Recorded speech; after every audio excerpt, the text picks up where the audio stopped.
આજ સુધી તમે મકાન, કપડાં, ગાડી, વાહન તો ભાડે મળતા જોયા હશે. પરંતુ શું તમે ક્યારેય કાકા, મામા કે પછી ફુવાને ભાડે મળતા જોયા છે?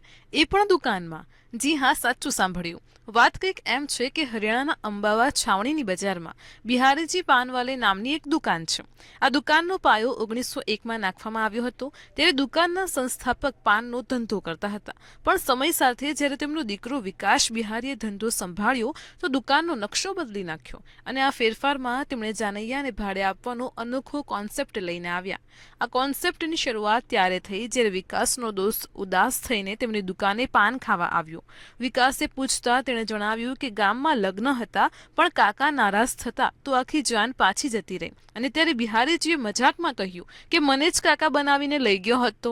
અહીંથી આ આઈડિયા તેમના મગજમાં ઘૂસી ગયો. હવે આ દુકાન પર લગ્નના દરેક જરૂરી સંબંધો ભાડે મળે છે અને સૌથી મોંઘા ભાડે મળે છે. ફુવા જેમને ભાડે લઈ જવાના 51,000 રૂપિયા ભાડું થાય છે. તો શું તમે પણ ક્યારેય કાકા, મામા કે ફુવા ભાડે લાવ્યા છો? કોમેન્ટ કરીને જણાવો અને આવી જ માહિતી માટે જોતા રહો મંતવ્ય ન્યૂઝ.